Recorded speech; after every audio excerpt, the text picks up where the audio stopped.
Bet. That's in. If one read it discontinuously or while half asleep, he has fulfilled his obligation. If one was writing it, expounding upon it, or correcting it, provided he had intent, he fulfilled his obligation. If not, he did not fulfill his obligation. If it was written with orpiment, vermilion, gum, or ferrous sulfite, or on paper, or on unfinished parchment, he did not fulfill his obligation, unless it is written in Assyrian script, on parchment, and with ink. A townsman who went to a walled city, or a city dweller who went to a town, if he intends to return to his home, he reads it at the same time as in his home, but if not, he reads with them. From what part of the Megillah must one read in order to fulfill his obligation? Rameir says all of it. Rabbi Yehuda says from there was a Jewish man. Rabbi Yossi says from after these things. All are qualified to read the Megillah except one who is deaf, an imbecile, or a minor. Rabbi Yehuda declares a minor qualified. We may not read the Megillah, nor circumcise, nor perform ritual immersion, nor sprinkle purification water. Similarly, a woman who counts a day corresponding to a day may not immerse herself until the sun has risen. However, if any of them did so after the first ray of dawn appeared, the act is valid. Okay, so having learned about the fact that that these mitzvahs need to be done lechatchila after sunrise, but the avad after alas shachar, we then carry on to explain that that there's certain mitzvahs that can be done all day. Okay, Kol hayom kasher lekriyas Megillah. So starting off with the reading of the Megillah, you can read it all day long. The kriyas Hallel, for reading Hallel on the days when you need to read Hallel. Tekiyas shofar on Rosh Hashanah, Natilas lulav on Sukkot, Tfilas musafin musafin on any day when his musaf is brought. You can bring the musaf. You can daven musaf, and you can and the actual korban musaf also is allowed all day. Levidoi haparim, the confession that's said on the bulls, which is talking about the Kohen Mashiach makes a mistake, right? That's from Horayos, right? Okay, which we also know is only with the Kohen Mashiach, not with the Merubah Bagadim. Okay, the Vidoi Hamaser, that's said every in the fourth year and the seventh year, right? Yeah, the fourth year and the seventh year, where you make a confession of all of the tithes that you've given, make sure that you've given everything to the right people, given the Maser Rishon to the Levi and Maser Ani to the poor, and then you can say all these things, and that the Trumas, and obviously the Trumas go to the Kohen. Levidoi Yom HaKippurim also, the confession of Yom HaKippurim, which is talking about the Kohen Gadol putting his hands on the goat and confessing all the sins of Bnei Israel. The vidui, it's not talking about the vidui that we say during the Amidah. This is talking about the vidui of the Kohen on the bull, because the vidui that we do, we can do anytime. Mm-hmm. Right. Okay. Right. Smicha. Okay. This is now moving on to the subject of general korbanot. There are several things that you have to do in korbanot. It's smicha, the leaning, shchita, tenufa, the waving, any korbanot. Some of the korbanot have to be waved. Hagasha, some of them have to be brought to the mizbeach. The kmitza, the mincha offerings have to have a kometz taken, and haktara, they have to be burned on the mizbeach. Melika, bird offerings that's the shchita for a bird offering is a melika. Kabbalah, accepting the blood. Hazaya, sprinkling. Hashkayas sota, and giving the sota woman to drink. Alarifa egla, also egla arufa has to be done during the day. Taras hamatzora, and the ritual to purify matzora all have to be done during the day and can be done all day long. In fact, there are very few mitzvahs whose time is during the day that cannot be done during the day. I can think of one or two, like Kriyas Shema has to be done by a certain time in the morning. Bir Chametz has to be done before noon min Torah, before the fourth hour, before the fifth hour in Midrabanan. Okay, so yeah, Mishna Vav, Kol HaLaila. Now move on to mitzvahs that are done by night. Kol HaLaila kasher leketziras haomer, for harvesting the korban haomer, that has to be done by night. Hekter chalavim v'aivarim, and burning of the fats and the limbs on the mizbeach, that's done by night. Zehaklal, your general rule is dava shemitzvah so b'yom Kasher kol hayom. The general rule is that anything where the mitzvah is during the day, the whole day is good for it. Davar shemitzvasu b'layla, kasher kol halayla. But something that's a mitzvah at night is kasher all night. Now you should be asking a question over here. You know, from the very first Mishna we did in Brachas. Oh, the first part about Shema. Yes, it's Shema. We said until midnight, right? Right. So we learned in that Mishnah that when there were mitzvahs that had to be done by night, Chazal made a gezerah that they should be done before midnight, Mhm. in order that somebody shouldn't fall asleep and come to neglect the mitzvah. Right. Okay.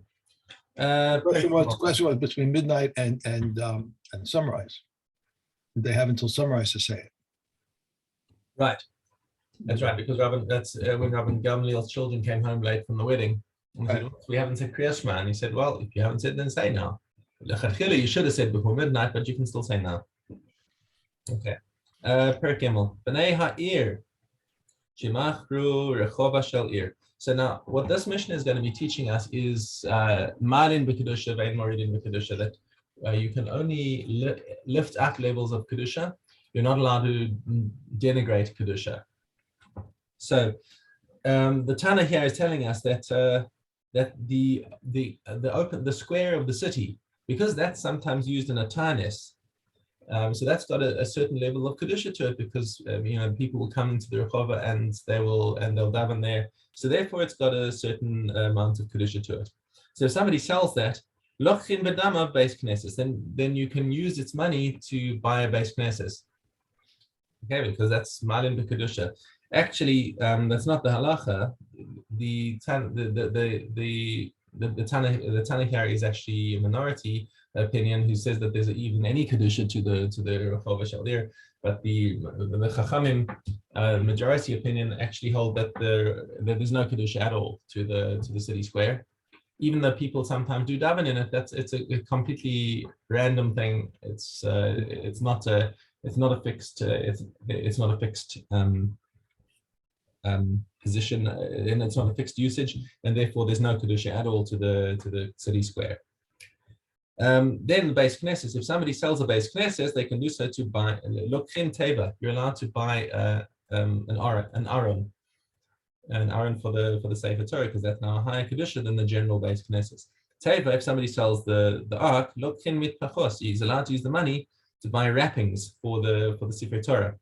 Mitpachos, if somebody sells the wrappings, lokhin sfarim, they're allowed to buy general Sifrei Kedusha, a sfarim of Tanakh. They could buy a Sefer Yeshayahu written on klaf. A Sefarim, if somebody sells a Sefer Yeshayahu, let's say, lokhin Torah, he's allowed to use the money to buy a Sefer Torah. Aval, in Machru Torah, if somebody sold a Sefer Torah, lo yikchu sfarim, you cannot now purchase Nevi'im, let's say, or Sefarim, lo yikchu mitpachos. And so everything goes now in descending order, and therefore, and you're not allowed to reduce the kedusha of this money. If he sells Sefarim, he can't buy wrappings. Mitpachos, if he sells wrappings, lo yikchu, but Teva, he can't buy an ark. Teva lo yikchu beis haknesses. If he sells a Teva, so he can't buy beis knesses. And if he sells a beis knesses, lo yikchu es harachov, they cannot purchase the street.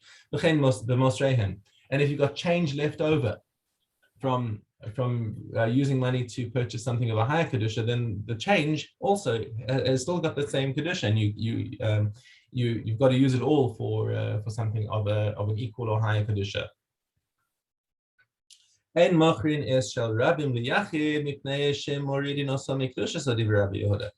Yehuda says that if you have a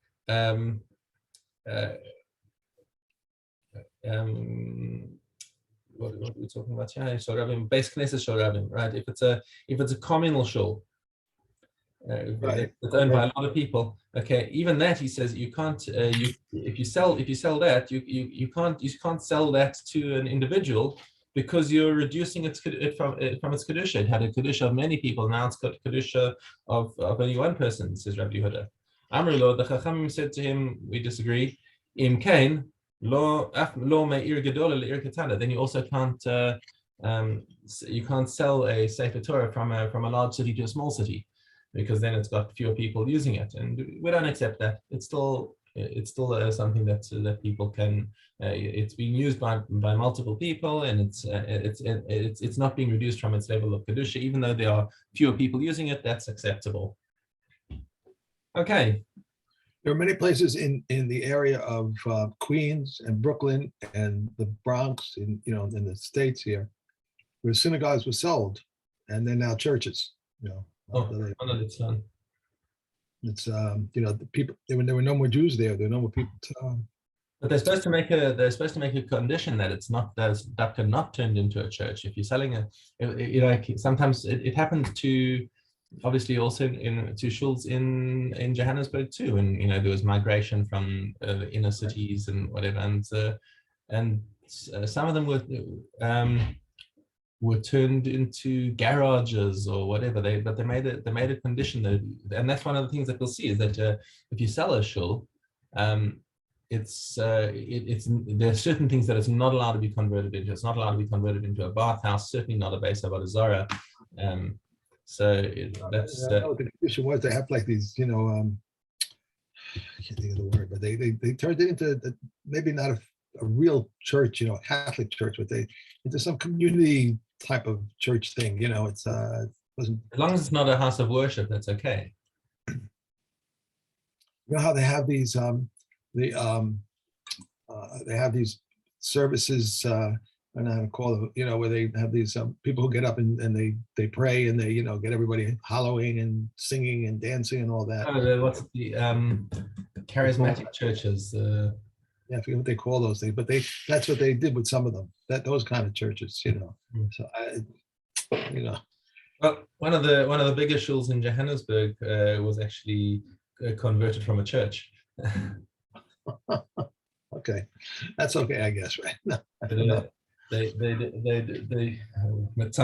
retire it and elevated it to a higher level. Okay, Chagiga. Okay. So when I say Chagiga, No, not Chagiga. We're in the Highness. I just like my eyes just were unfocused for a second there. Okay. Small test. Wait, the time is the bed Gimel test. Yeah. Right.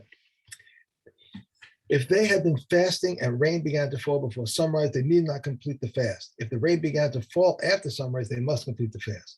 Eliezer says, if it began to rain before midday, they need not complete the fast, but if the rain began after midday, they must complete the fast. It once happened that a fast was decreed in Lod, and the rain fell before midday. Rav Tarfon said to them, go out, eat and drink and proclaim a holiday. They went out, ate, drank, and proclaimed a holiday. In the afternoon, they returned to the synagogue and recited the great Hallel. On 3 junctures of the year, the Kohanim raised their hands to bless the people, 4 times during the day, at Shachris, Musaf, Mincha, and Mila, on fast days, on Mamados, and on Yom Kippur. These are the Mamados, since the Torah states, command the children of Israel and say to them, my sacrifice, my bread. Now, how can a person's sacrifice be offered when he is not present? The early prophets instituted 24 mismaros, corresponding to every single mismar, and there was a mamad in Yerushalayim of Kohanim, Leviim, and Yerushalayim. When the time approached for the mismar to ascend, the Kohanim and Leviim would ascend to Yerushalayim. The Israelim assigned to that mismar would assemble in their cities and read from the story of creation. The men of the mamad would fast 4 days. No, that was 3. That was 3 already? Oh, yeah. Wow. Okay. Now we're in Beitza. Okay. Yeah. Okay. Okay. Beit. It occurs after Shabbos. The Beit Shammai says one immerses everything before Shabbos, but Beis Hillel says utensils before the Shabbos must put utensils before the Shabbos, but a man on the Shabbos. But they agree that one may make surface contact of water in a stone vessel to render it clean, but one does not immerse it, and one immerses from one purpose to another and from one company to another. Beis Shammai says one brings peace offerings but does not lay the hands on them, but not burnt offerings. Beis Hillel says one brings peace offerings and burnt offerings and lays the hands on them. One more. Really? Yeah. But that was 3. Okay. Beis Shammai says a person may not heat up water for his feet unless it is fit to be drunk. Beis Shammai permits it. A person may make a Yeah, fire. Beis Hillel permits it. Well, this says Beis Shammai permits it. You got a misprint there.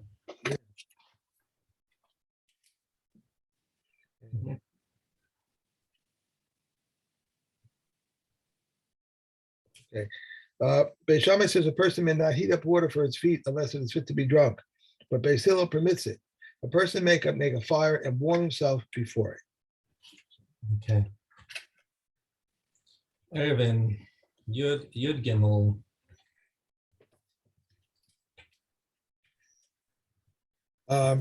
We may replace a dressing in the temple, but not in the provinces, if for the first time it is prohibited here and there. We may tie a string in the temple, but not in the provinces, if for the first time it is prohibited here and there. We may cut off a wart in the temple, but not in the provinces, if with an instrument it is prohibited here and there. A Kohen who has injured his finger may wrap wheatgrass over it in the temple, but not in the provinces. If to force out blood, it is prohibited here and there. We may spread salt on the ramps so that they should not slip, and we may draw water from the exile's well and from the great well, with a windlass on the Sabbath, and from the flowing well on the Yom Tov. If a sheretz is found in the temple, a Kohen may remove it with his sash, so as not to prolong the presence of the tumah contamination. These are the words of Rabbi Yochanan ben Brocha, and Rabbi Yehuda says with wooden tongs, so as not to increase the contamination. From where do we remove it? From the temple, from the antechamber, and between the antechamber and the altar. These are the words of Reb Shimon ben Nanas. Rabbi Akiva says the area for which one incurs karas for an intentional transgression and a sin offering for unintentional transgression, for there we must remove it, but all other areas we cover with a pot.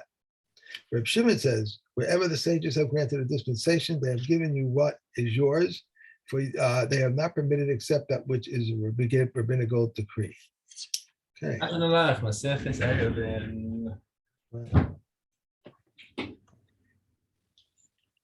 Demai Zain Vav.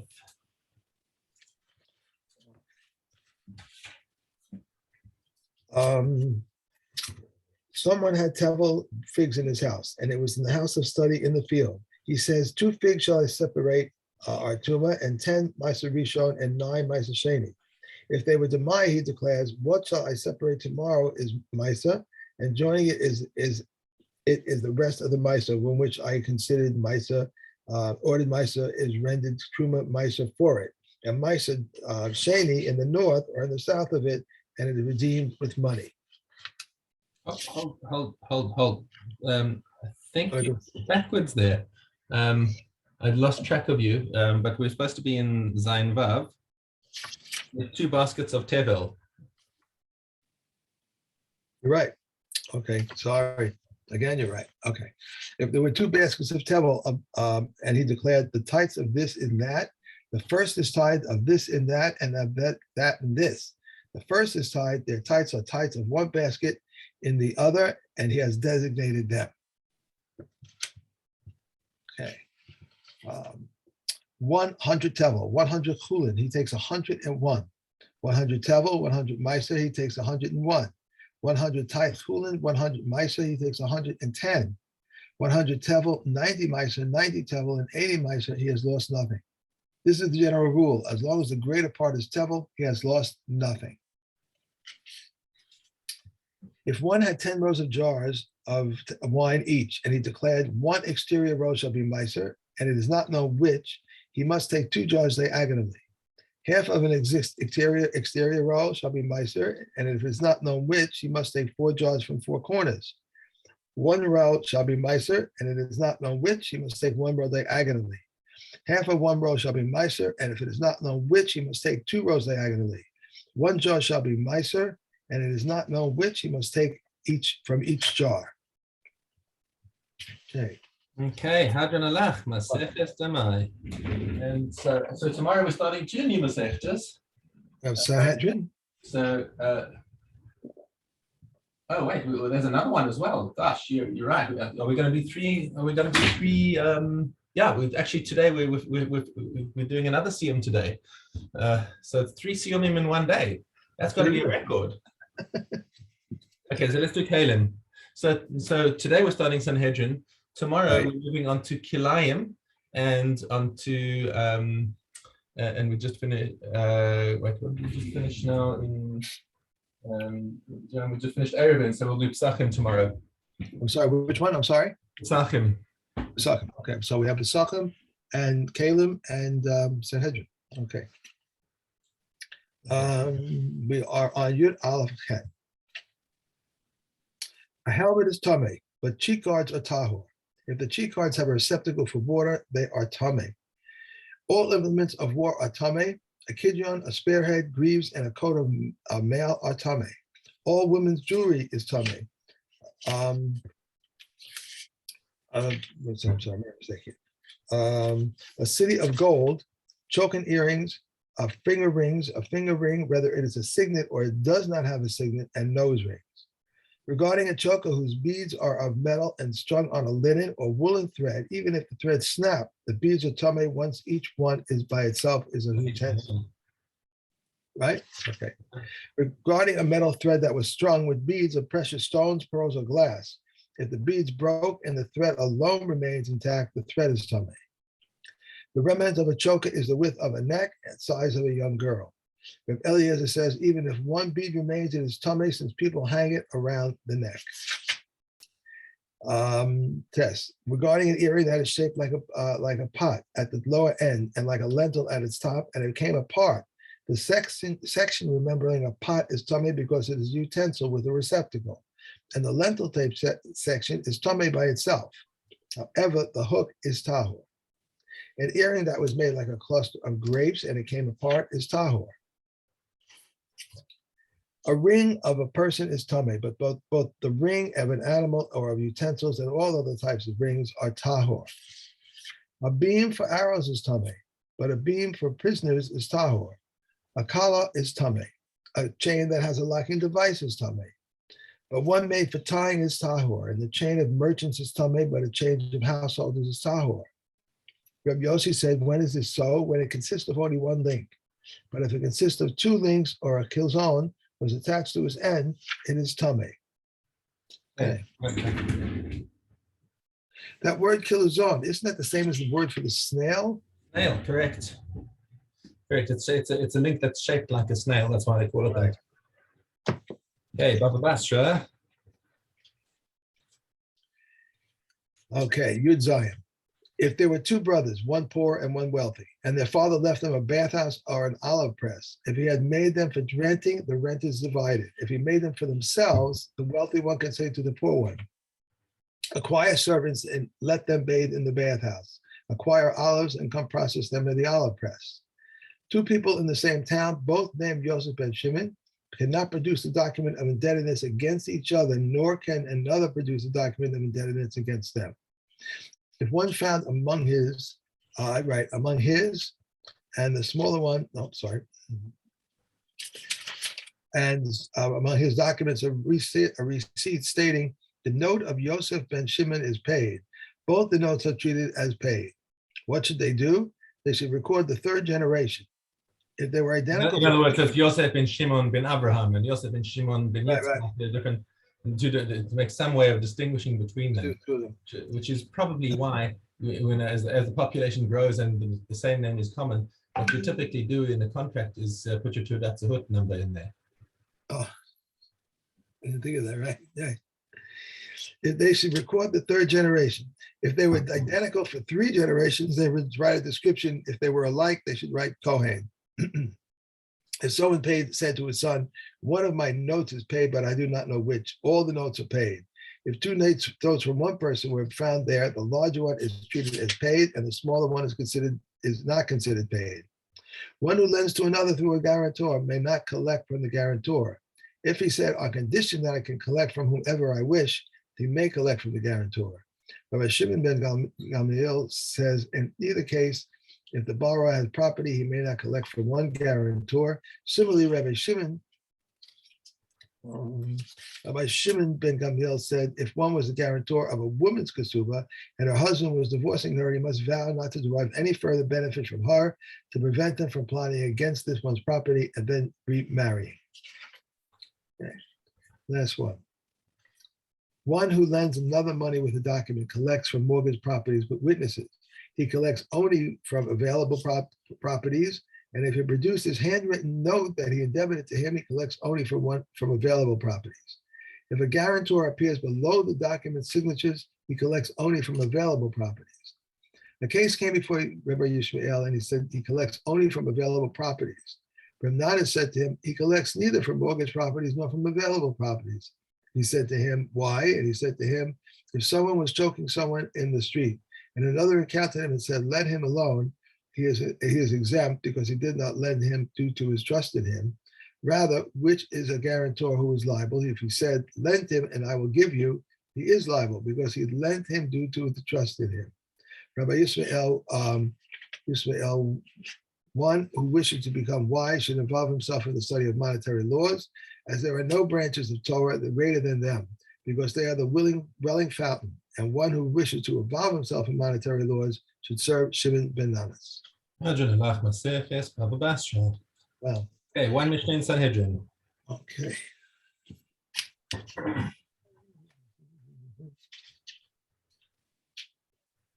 Monetary cases are judged by three. Cases of theft and bodily injury are judged by three. Claims for full damages and half damages are twofold compensation, and fourfold or fivefold compensation are judged by three. Claims against a rapist, seducer, or a defamer are judged by three. These are the words of Rameya. However, the comments say claims against a defamer are judged by 23 because they involve a capital charge. Because she could be sentenced to death if the witnesses against her actually turn out to be true. Okay. Okay, so we need Caleb, and we need Caleb and Caleb you already had. Yeah, we have Caleb. I have to get the other talking about Psachim. Okay, you need Psachim and you need Kilayim. Kilayim is what you're thinking of. We'll have Caleb and Kilayim at the same time. Oh, okay. I was used to get them mixed up. All right. No, because there's another volume for Kilayim for Caleb. So you can do it again. All right. Right. To do that too. Kilayim and Psachim. Okay. All right. Thank you very much. Have a great day. And I will try to get that thing for you in the next day or two to make a copy for you to see. Okay. Be well.